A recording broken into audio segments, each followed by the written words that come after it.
এরে নবীর উম্মতের দল, আল্লাহ বলবেন ফেরেশতা নাফরমানকে ছাড় দিলে হবে না। নাফরমানের কবরের দুই পাশের মাটিকে চাপ দেওয়ার জন্য বলো। এরে নবীর উম্মত, নাফরমানের দুই পাশের মাটিকে যখন চাপ দেওয়ার জন্য বলবে, আমি বলতেছি বলাও বড় সহজ, আপনারা শুনতেছেন শোনাও বড় সহজ। আল্লাহ না করুক এমন ভয়ঙ্কর পরিস্থিতি যদি আপনার আমার কবরের মধ্যে ঘটে যায় রে মুমিন, সহ্য করার ক্ষমতা কারো থাকবে না রে বাবা, সাহায্য করার মতো কারো পাওয়া যাবে না রে বাবা।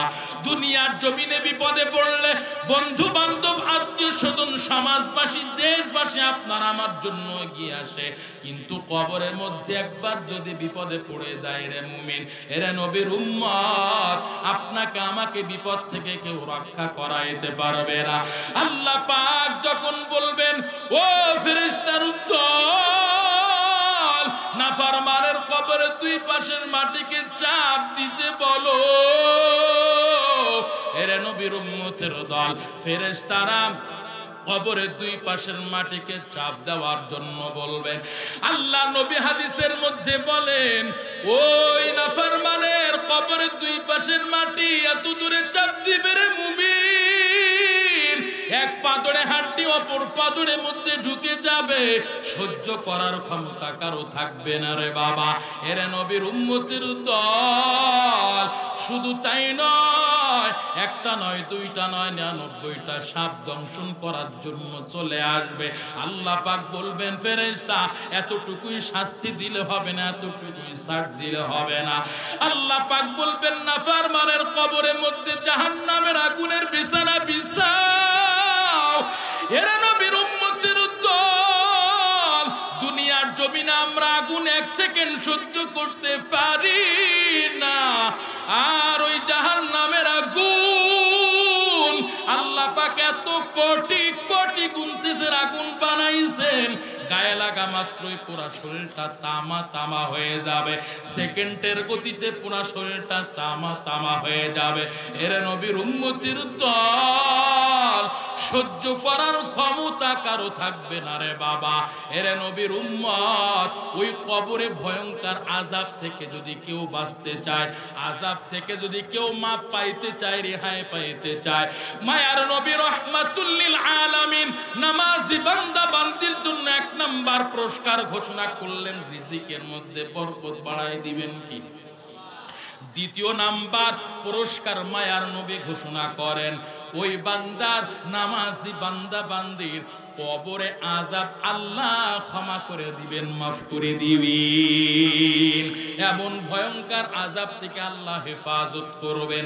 তৃতীয় নাম্বার পুরস্কার, আল্লাহ পাক কিয়ামতের ময়দানে নামাজি বান্দা বান্দির আমলনামার ডান হাতে দিবেন, ডান হাতে দেওয়া মানে বান্দা জান্নাতি, এর মধ্যে কোনো সন্দেহ নাই। 4 নাম্বার পুরস্কার, পুলসিরাতের রাস্তা, এমন রাস্তা চুলের চাইতেও চিকন, এমন রাস্তা পাড়ি দেওয়া লাগবে, তার নিচেই থাকবে জাহান্নামের আগুন। নাফরমান পুলসিরাতের রাস্তা পাড়ি দিতে পারবে না, যে আগাইবে সাথে সাথে জাহান্নামের আগুনের মধ্যে পড়ে যাবে, আবার উঠতে যাইবে, আবারও জাহান্নামের আগুনের মধ্যে পড়ে যাবে। এমন ভয়ঙ্কর পরিস্থিতিতে যে বান্দা দুনিয়ার জমিনে 5 ওয়াক্ত নামাজ আদায় করেছে, মায়ার নবী 4 নাম্বার পুরস্কার ঘোষণা করেছেন, নামাজি বান্দা বান্দিকে আল্লাহ পাক চুলের চাইতেও চিকন এমন পুলসিরাতের রাস্তা বিদ্যুৎ গতিতে আল্লাহ পাক পাড়ি করায় দিবেন। সুবহানাল্লাহ বলে। আল্লাহ পাক রব্বুল আলামিন মহাগ্রন্থ আল কোরআনুল কারীমের মধ্যে জানায় দেন, গোলাম আমি আল্লাহ তোমাদেরকে দুনিয়ার জমিনে তোমরা বেনামাজি হয়ে চলবা, এই জন্য আমি আল্লাহ পাঠাই নাই। দুনিয়ার জমিনে তোমরা বেনামাজি হয়ে চলবা, সুদ খাইবা, ঘুষ খাইবা, অন্যের মাল লুণ্ঠন করে খাইবা, অন্যের সম্পদ অবৈধভাবে দখল করে জোর জবরদস্তি করে তোমরা অবৈধভাবে ব্যবহার করবা, ভোগ করবা।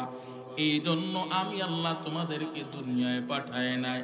দুনিয়ার জমিনে তোমরা অর্থনৈতিক সংকটে পড়ে আমি আল্লাহর কাছে চাইবা, আমি আল্লাহর কাছে প্রার্থনা করবা, সাহায্য কামনা করবা না কইরা তোমরা সুদের খাতায় নাম লেখাও, সুদ খাও, তোমরা ঘুষ খাও, সুদের খাতায় নাম লিখাইয়া হারাম খাইতে থাকো।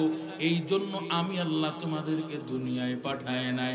এরে নবীর উম্মতের দল, আল্লাহ পাক রব্বুল আলামিন কয়, ও গোলাম আমি আল্লাহ তোমাদেরকে দুনিয়ার জমিনে পাঠিয়েছি, সৃষ্টি করেছি, আমি আল্লাহর একটা উদ্দেশ্য আছে। ও গোলাম দুনিয়ার জমিনে তোমরা যে কোনো না কোনো কাজ করো, উদ্দেশ্য ছাড়া তোমরা কোনো কাজ করো না, স্বার্থ ছাড়া তোমরা দুনিয়ায় কোনো কাম করো না রে মুমিন। আজকে ব্যবসায়ী ভাইকে যদি জিজ্ঞাসা করা হয়, ও ব্যবসায়ী ভাই আপনি ব্যবসা কেন করেন? বলবে মুনাফা অর্জন করব, লাভ করব, এর থেকে আমি আমার সংসারটা সুন্দর মতো চালাইব, আমার বিবি বাল বাচ্চা নিয়ে আমি দুনিয়ার জমিনে সুন্দরভাবে জীবন যাপন করব। যদি একটু টাকাও আবার হয়, এই টাকা দিয়ে আমি আরেকটা ব্যবসা করব, আমি সম্পদ কিনবো, বিল্ডিং অট্টালিকা তৈরি করব। কোনো না কোনো স্বার্থ ছাড়া, উদ্দেশ্য ছাড়া বান্দা কোনো কাজ করে না। এরে নবীর উম্মতির দল, আল্লাহ বলেন গোলাম আমি আল্লাহ তোমাদেরকে সৃষ্টি করেছি, একমাত্র আমি আল্লাহর উদ্দেশ্য আছে। ও গোলাম তোমরা আমি আল্লাহর ইবাদত করবা। আল্লাহ জানাই দেন, ওয়ামা খালাকতুল জিন্না ওয়াল ইনসা ইল্লা লিয়াবুদুন, ওয়ামা খালাকতুল জিন্না ওয়াল ইনসা ইল্লা ওয়ামা খালাকতুল জিন্না ওয়াল ইনসা ইল্লা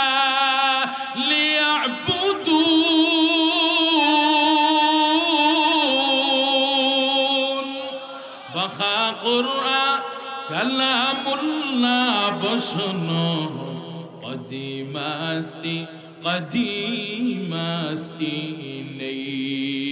নো ভাইরা আমার, আল্লাহ জানায় দেন গোলাম আমি আল্লাহ দুনিয়ার জমিনে পৃথিবীর বুকে মানব এবং জিন জাতিকে আমি আল্লাহ বানাইলাম, একমাত্র আমি আল্লাহর ইবাদত করবে। এরে নবীর উম্মতির দল, আমরা কিছুক্ষণ আগে বাইতুর রহমান জামে মসজিদে আমরা এশার নামাজ আদায় করলাম।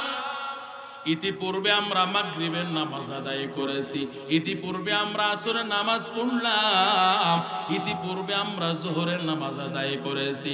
তার 4 ঘন্টা 5 ঘন্টা আগে আমরা ফজরের নামাজ আদায় করলাম।